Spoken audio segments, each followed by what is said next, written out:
আসসালামু আলাইকুম রহমতুল্লাহ। বন্ধুরা, আমি কদিন আগে যে পুঁই শাক গাছে কাটিং করছি, শাক যখন উঠাইছি তখন আমি বলছিলাম যে দেখেন আমি তো এভাবে কাটিং করি, আপনারা কিভাবে কাটিং করেন, এমন একটা কথা আমি বলছিলাম একটা কদিন আগে আমার একটা ভিডিওতে। তো যাই হোক বন্ধুরা, আজকে 4 দিন 5 দিন 5 দিন পরে দেখেন এখন আবার আমি আসছি। আমার গাছের অবস্থা দেখেন, যেখান থেকে আমি কাটিং করছি সেখানে এক এক জায়গা থেকে দেখেন কয়টা করে গাছ বাইরেছে। এখানে একেবারে কম ছিল আমার এই পুঁই শাক গাছ, এতগুলা গাছ ছিল না। তো যাই হোক, এখন দেখা গেছে আমি ওই কাটিংটা আপনাদেরকে বলছিলাম যে আমি এইভাবে কাটিং করি, আপনারা কীভাবে কাটিং করেন। দেখেন কাটিং করার পরে কী অবস্থা, এক এক গাছের থেকে কয়টা করে গাছ বেরিয়েছে। এই দেখেন গাছ করলাম বেশি না, এই যে দেখেন গাছ করলাম বেশি না, কিন্তু আপনারা দেখেন এই যে কীভাবে বেরিতেছে। তো যাই হোক বন্ধুরা, আমি এইভাবেই কাটিং করি। এখন আপনারা কীভাবে কাটিং করেন জানি না। এই যে দেখেন কাটিং করার পর কীভাবে শাকগুলো হয়েছে, অনেক এক এক গাছে থেকে 2টা 3টা করে, আবার নতুন করে 3 4টা করে 5টা করে ডাল বাইরে গেছে। এখন দেখা গেছে যে অবস্থা হবে কাটিং দিলে অনেক হয়ে যাবে, গোড়াতে কিছু পাতা পরিষ্কার করে দিতে হবে। দেখেন কিছু পাতা নষ্ট হয়ে গেছে কেন জানি, এই যে লাল লাল হয়েছে আর কি, যাই হোক কী কারণে জানি না। তো বন্ধুরা এই আর কি, এই জন্য আর কি বললাম যে আপনারা কীভাবে কাটিং করেন, আমি এভাবে কাটিং করি। আমি কাটিং করার পরে এই যে দেখেন আমার শাকের কী অবস্থা, পুরা ক্ষেত আমার শাক ভরে গেছে যতগুলো শাক, অনেক শাক দেখছেন, এবং খুবই সুন্দর হয়েছে। তো ঠিক আছে বন্ধুরা, রাখি। এটা দেখানোর উদ্দেশ্য হলো যে আমি এভাবে কাটিং করি, আপনারা কীভাবে কাটিং করেন এই কথাটা আমি জানতে চাইছিলাম আর কি।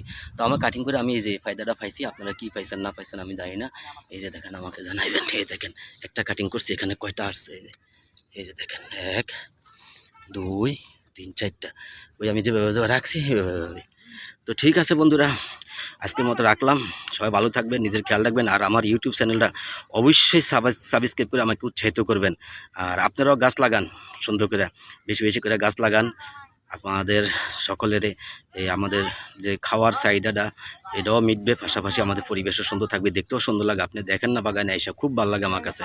আপনারাও করেন, ছাদে পারেন, বারিন্দায় পারেন, যেখানে পারেন, যেখানে পারেন সেখানে করবেন। কারণ শাকসবজি এগুলো করেন, আবাদ করেন, এগুলো খাবার জিনিস নিজে খাবেন, মানুষ খাবে। এতে করে আমাদের কি হবে, আমাদের সবাই খাওয়ার যে চাহিদাটাও মিটবে, পাশাপাশি আমরা ভালো খাবার খাইতে পারবো। আর আমি আপনাদেরকে বলি, আমি কইলাম সার ছাড়া চেষ্টা করতেছি কীভাবে কী করা যায়। আমার প্রতিটা মানে চেষ্টায় আছে সার ছাড়া কীভাবে আমরা মানে শাক সবজি করতে পারি। কারণ আমি এখানে আসার পরে বুঝতে পারছি যে সার ছাড়া কোনো রকম কোনো ফসলাদি করা খুবই মুশকিল, একেবারেই মুশকিল। তো যাই হোক, ইনশাল্লাহ আমি চেষ্টা করতেছি। আমি তো আস্তে আস্তে বলবো আপনাদেরকে। এখন প্রথম করছি, আমি ওগুলো ভিডিও করি না, আর আমার ভিডিও করার লোক নেই। আমি নিজেই কাজ করি, নিজেই সব কিছু করে, আবার নিজে ভিডিও করি। এই যে সাজাই গোছে আপনাদেরকে সুন্দর করে যে পরিবেশন করবো, এরকম কোনো ব্যবস্থা আমার নাই। তো ঠিক আছে বন্ধুরা, আপনারা সবাই ভালো থাকবেন, নিজের খেয়াল রাখবেন, আর আমার ইউটিউব চ্যানেলটা অবশ্যই সাবস্ক্রাইব করে আমাকে উৎসাহিত করবেন।